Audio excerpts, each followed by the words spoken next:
Are you guilty of obsessing over social media platforms? Do you count the number of likes, comments, and shares that you receive?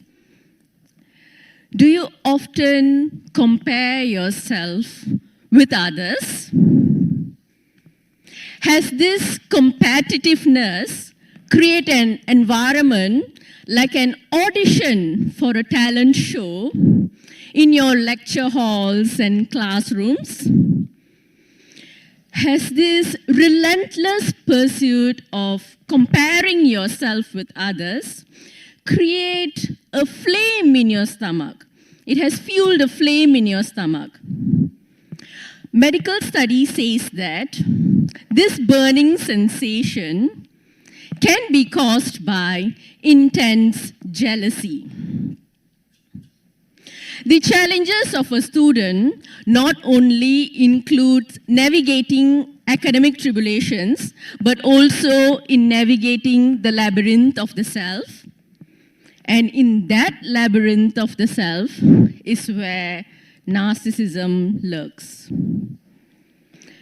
Narcissism is a complex web of psychological projections. It's that insatiable desire of seeking approval, admiral, and validation, that unquenchable thirst of wanting to be the center of attention, the desire to be above everyone and anyone. Self-love is definitely a good thing. I'm not denying that. However, and also, narcissism in moderation is actually healthy. It exuberates radiance. It gives you that confidence to face challenges in life.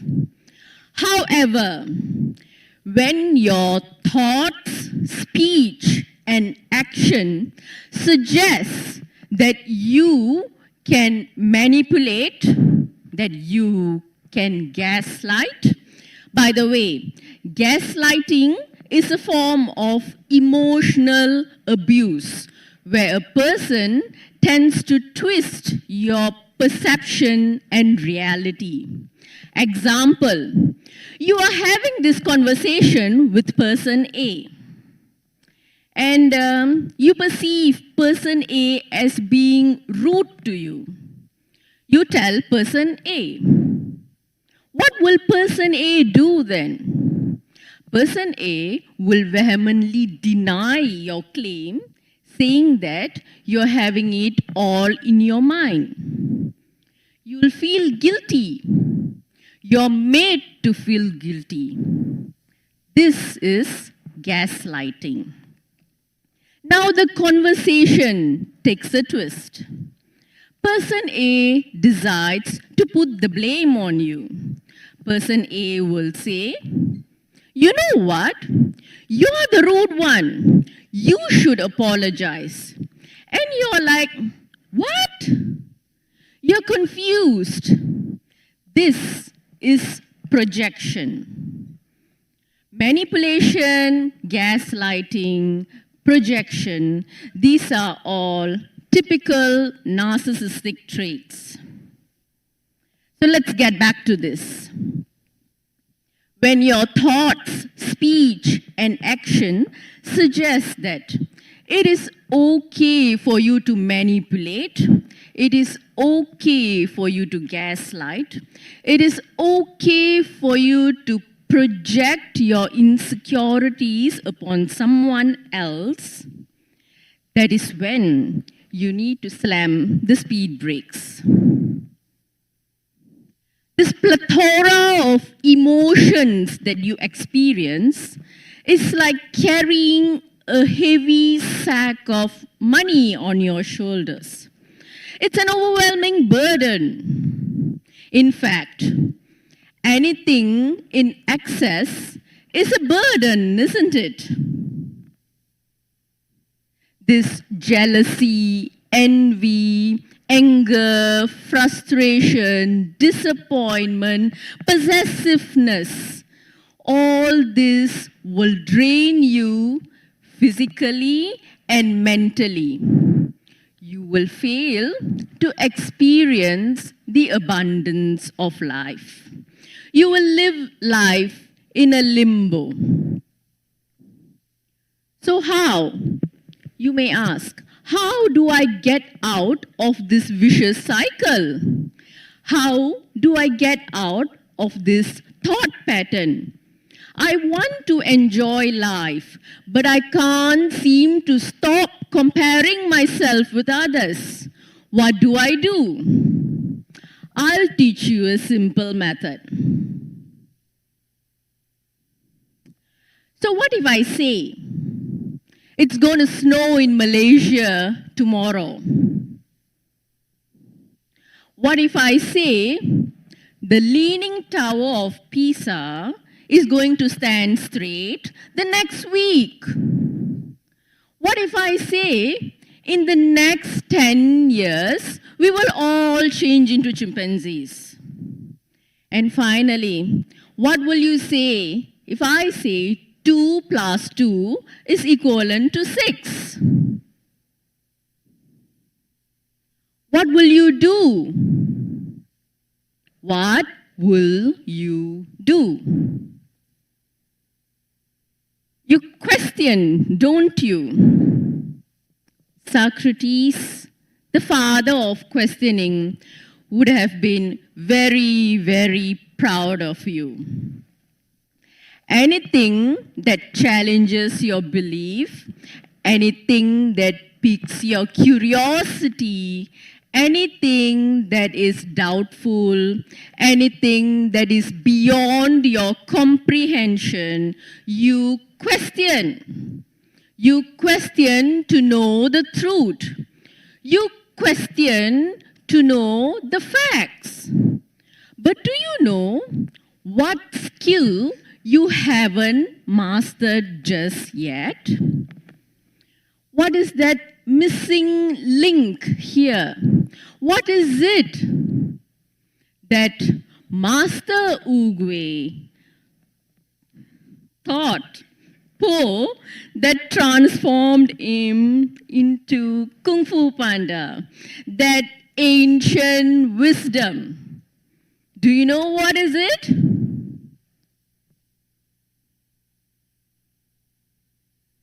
The art of self-questioning. The art of active self-questioning. When you are challenged externally, you tend to question to find the truth. But how many of you actually master this art of self-questioning to find the truth within? Majority of the problems and challenges that we face in life is simply because we do not know what we want in life. We find it so difficult to find the root cause of all these problems that we face. We live with the flow. When you apply this technique of self-questioning, something remarkable happens. You will find that the challenges and problems that you face comes from within. You choose to think what you think. You choose to believe what you believe. You choose to play the victim game. In some cases, you choose to be the victim. And you choose to compare. This statement, you are the boss of your life, literally means just that.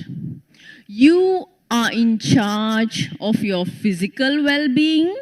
You are in charge of your mental well-being. And you are also in charge of the thoughts that you process. You are in charge of filtering the thoughts that enter your mind.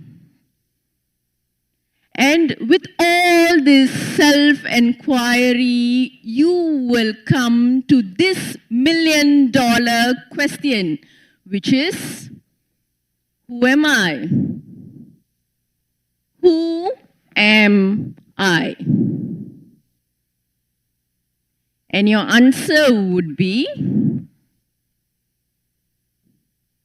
I'm Spider-Man.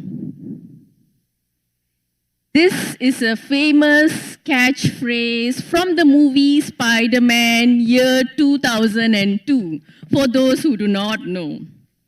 Anyways, I'm just kidding. Of course, in the context of mindfulness, the question, who am I, holds a much more profound truth. We did not go there just yet. We need not go to that profound truth just yet.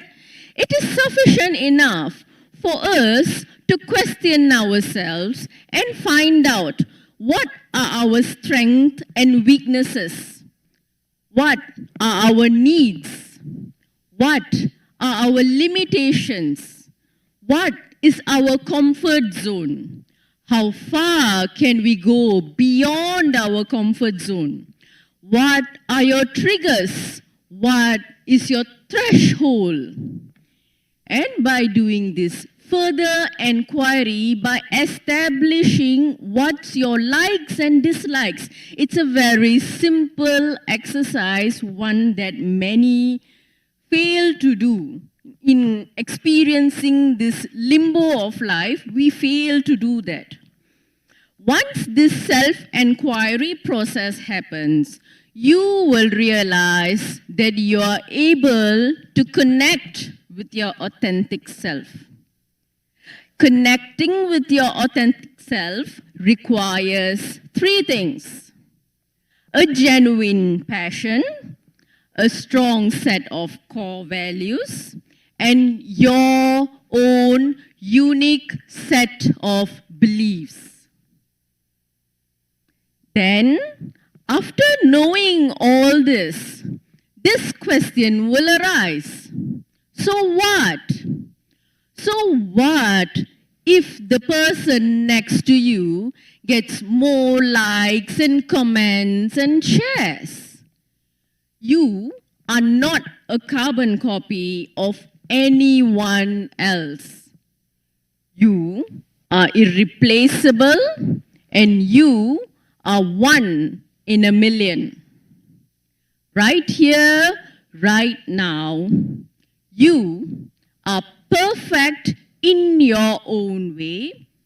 You are abundant and you are complete.